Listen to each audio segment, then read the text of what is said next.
High, কেমন আছো তোমরা? নিশ্চয়ই ভালো আছো। আজকে না আমি আবার সেই তোমাদের সঙ্গে একটু কথা বলতে এলাম। ইচ্ছে করছিল যে আজকে এমন কিছু কিছু ইনসিডেন্ট আমার সাথে ঘটেছে, যেগুলো আমার মনে হলো যে তোমাদের সাথে একটু শেয়ার করলে আমার ভালো লাগবে। কিছু যখন লাইফে হয় তখন একটু শেয়ার করতে ইচ্ছা করে সকলের সাথে। আজ বিকেলবেলা আমি আর আমার এক বান্ধবী, বলবো না, আমার থেকে অনেক ছোট, কিন্তু আমরা দুজন দুজনের ভীষণ কাছের। আমরা নিজেরা নিজেদের সাথে ভীষণ অনেকটা টাইম স্পেন্ড করতে ভালোবাসি। তো আমরা আজকে ঠিক করেছিলাম যে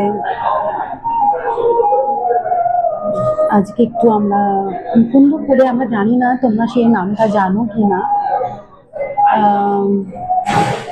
শ্যামসুন্দর মায়ের মন্দির, সেখানে একটুখানি আমরা বিকেলে যাবো একটু প্রণাম করতে মাকে।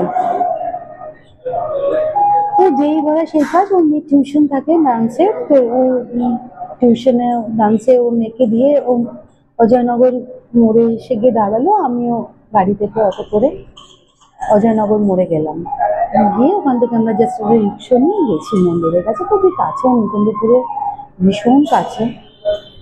তো ওখানে যাওয়ার পরে ওখানে গেছি, রিক্সা থেকে নেমেছি, নেমে গেট খুলেছি, ঢুকতে যাবো। আজকে কালকে রাত্রি থেকে একটু বৃষ্টি হচ্ছে না সব জায়গায়, তো ওদের ওই করিডোরটাতে একটু জল জমেছিল এবং একটু স্লিপারি হয়ে আছে।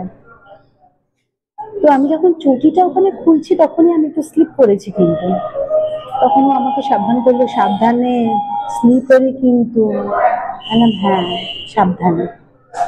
তো চটিটা খুলে আমি জাস্ট করিডোর দিয়ে ঢুকে মাকে দর্শন করেছি।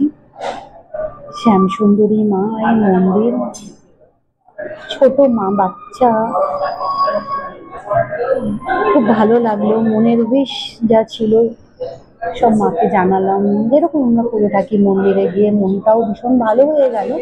বাট সামহাউ আমি ওকে বললাম চল একটু মোমবাতি জ্বালিয়ে যাই। তো ও বললো কি ছেড়ে দাও, নেক্সট দিন এসে তুমি আবার জ্বালিয়ে। বললাম ওকে ফাইন।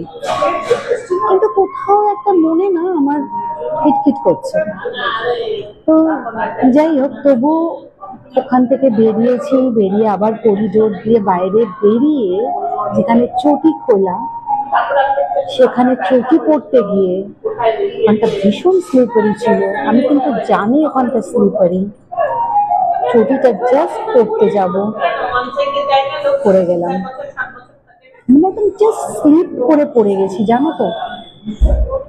মানে পড়ে যাওয়ার ব্যাপারটা এমন হয়েছে, জাস্ট এরকম ভাবে স্লিপ করার মতন এবং হলো হোলসের মতন, মানে জাস্ট ওরকম ভাবে। ও তো ভীষণ ঘাবড়ে গেছে, ভাবছে আমার কোথাও লেগেছে, কিছু হয়েছে।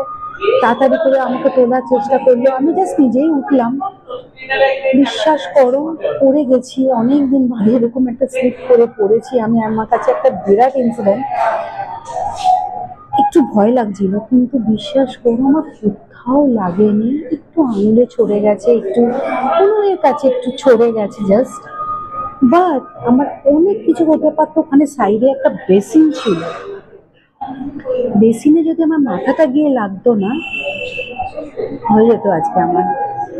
এবং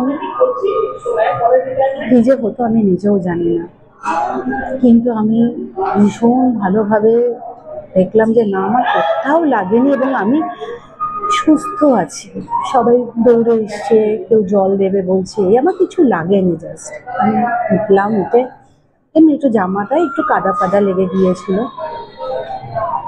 তো আমার মনে হলো হয়তো আমার কোনো বিপদ ছিল। এবং না, তখন আমার মনে হলো যে আমি যে মনে মনে মাকে বলেছিলাম যে মা আমি তোমার ওখানে একটু মোমবাতি জ্বালাবো, সেই একটা খুঁতখুঁতে ব্যাপার নিয়ে যখন বেরিয়ে এসছি, হয়তো মা চাইছিলেন। তখন আমি সঙ্গে সঙ্গে গিয়ে আমরা দুজনে মিলে মোমবাতি ধূপকাঠি কিনে আবার ভেতরে গিয়ে মায়ের ওখানে জ্বালিয়ে মাকে প্রণাম করে আবার এসে তারপর বাড়ির দিকে আমরা এলাম। এসে তো এইটা আমার কাছে একটা বিশাল অভিজ্ঞতা যে আজকে আমার কি হতো।